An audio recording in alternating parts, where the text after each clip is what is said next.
Hey,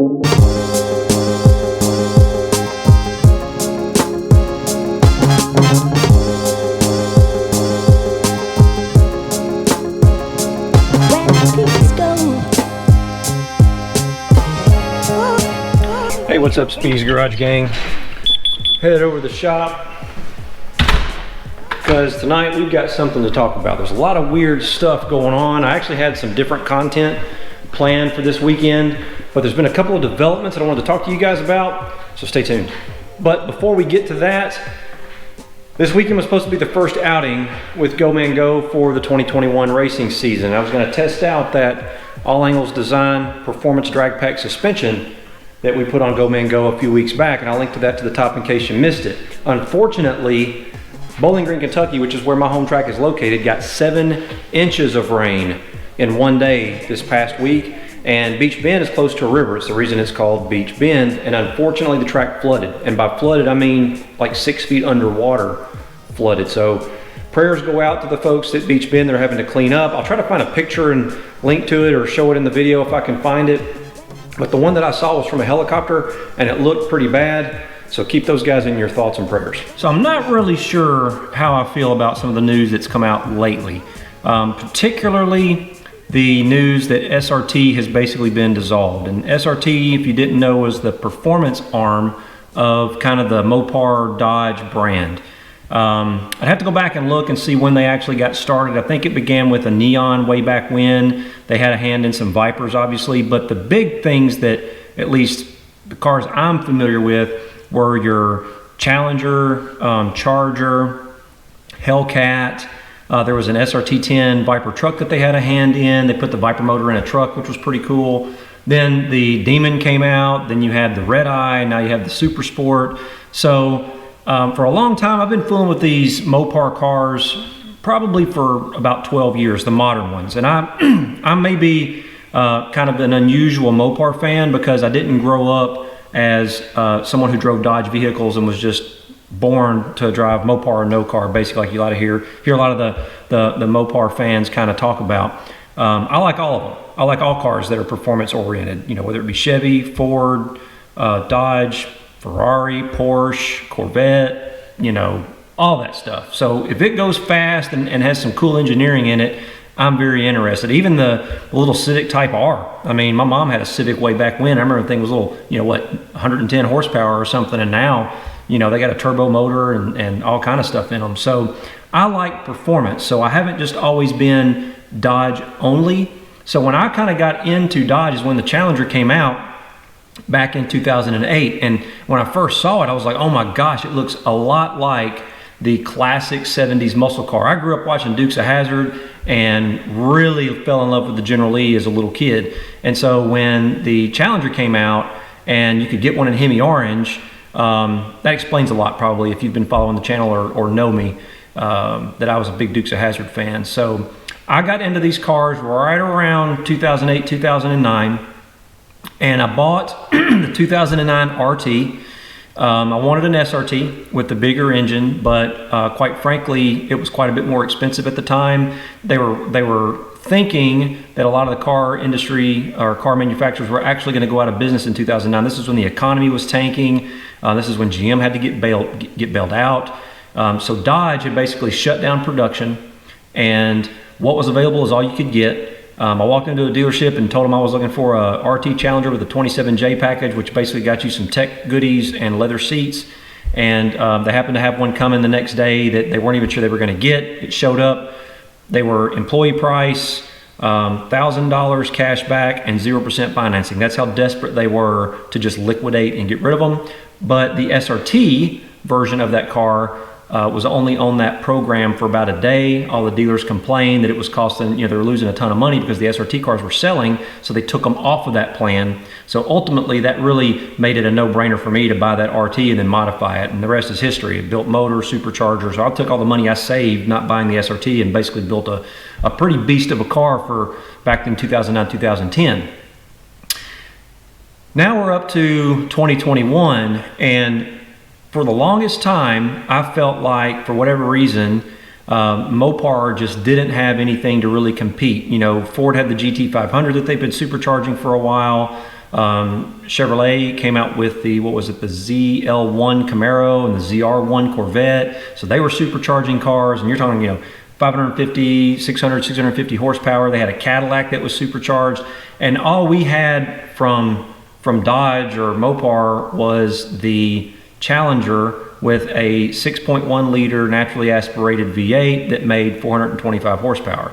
So loved the looks of the car, and it had what I would call adequate performance, but it definitely wasn't going to compete with those ZL1s, ZR1s, GT500s of the day. It's one of the reasons a lot of us decided just to build our own. I never dreamed we would end up with something like a Hellcat that made 700 horsepower right off the showroom floor, especially for the price. So they finally, I guess, let the SRT engineers kind of off the chain, for lack of a better term, and they produced some phenomenal vehicles, and we felt blessed to finally have something that was just trouncing the competition, in my opinion. I mean, the Hellcats and the Demon, the Red Eye, the Superstock, they are awesome, awesome vehicles. So then the news kind of started to trickle out, and then it really hit about 2 weeks ago that SRT was basically being dissolved. If you didn't know, a company called Stellantis has now purchased, for like, you know, it's the easiest way to think of it, they purchased FCA, and so all of that Dodge Mopar heritage is now kind of absorbed into Stellantis.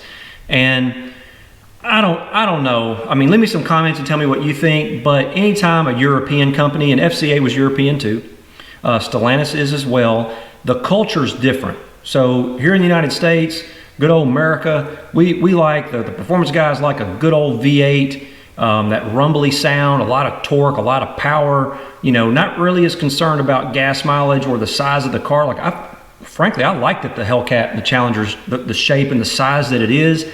It's roomy, it's comfortable. To me, it has everything. I mean, it's fast as can be. You can, very small modifications to them, and they're super fast, but you don't lose any of the comfort. I mean, I rode around today, and it's like being in a Lazy Boy, you know, in the seats. I got plenty, you know, I'm not a big guy, and I got plenty of room. I feel good in the car. In Europe, the roads are more narrow. You got to think, a lot of that, you know, they're cobblestone, and they were back before there were cars, and Europe's got, you know, it's much older than the United States is. And so they have a little bit different character that they have to deal with in their cars. Their emissions and their fuel requirements are way different, and fuel's very expensive in Europe. They sell it by the liter. So you imagine a 2-liter bottle of soft drink. It's like $4 a liter, I think, or $5 a liter for fuel over there. So it gets very expensive to run a high horsepower V8 supercharged car, so you won't see as much of that. As a matter of fact, I can't even think of that many that really make a big V8. Now, there's a few that make small. You'll notice they're smaller bore, sometimes more cylinders. So your Ferraris, you got your V10s, your V12s, your V8s, but usually smaller, 4.2 liter, 4.7 liter, as an example. BMW for a while was making the M3 cars, and they had V8s in them, and they were a smaller V8, but they had turbos, twin turbos on them, which actually is a very good idea, because you have the torque of the V8 to kind of get you off the line, and then about 3,000 RPM, the turbos light up, and you get that power to kind of pull you through the upper end. So that was a really good solution, but I don't think those are V8 anymore. Correct me if I'm wrong in the comments, but I'm pretty sure they quit making a V8 version of the BMW M3. They made a V8 SUV, BMW did, that was turbocharged, twin turbocharged also. I don't know that they make that any longer. And then you've got Mercedes, which is pretty well known for making a few supercharged V8 vehicles in their AMG division. But other than that, I can't think of too many really high horsepower V8 type, you know, cars that would be considered even close to being considered a muscle car in Europe. You've got mainly smaller 4-cylinder turbos, front wheel drive, you know, the hatchbacks, you know, and stuff like that. They're pretty popular over there. They're smaller cars, easier to live with on those smaller streets. So now you've got a European company that has now bought a American brand vehicle manufacturer, and they built their brand around the power of muscle cars, brotherhood of muscle. I mean, how, you know, we saw all the commercials the past couple of years really advertising the Hellcat and the Red Eye. And so I gotta wonder how that's gonna work out. And I'm a little bit worried to hear that SRT has now been dissolved. And they're saying that SRT is still around, but the engineers have been kind of populated into the rest of Stellantis. And the spin, they're a corporate spin, right? The spin that they put on it is that those engineers will bring their influence into some of the other vehicles in the brand. And that's all fine and good, but couldn't they have done that and still stayed SRT? I mean, why couldn't SRT still focus on performance vehicles? And oh, by the way, we have this project we're working on outside of, you know, maybe an SRT branded vehicle that we would like your input on, and they kind of consult on that vehicle but still have SRT. So there were probably other ways to do it. Now, having said that, one of the things I think we do need to realize is every year we can't expect another 100 horsepower added to these cars. I mean, they're already up to 800 plus. So you can't expect that this year it's 800, next year it's 875, the year after that it's 950. There's got to be a point where, and it really comes down to warranty, durability, and the fuel that's available. So 93 octane, which is the best I can get around here. A lot of places in the country you can only get 91. It's only going to support so much horsepower. I mean, that just is what it is. Now, they could have gotten creative and maybe gone to a setup like the Demon had, where you could put in a high octane fuel of some type, maybe E85. That would have been a really good solution. And if it detected that, you get more horsepower, and they control it with an electronic bypass valve on the supercharger or something of that nature.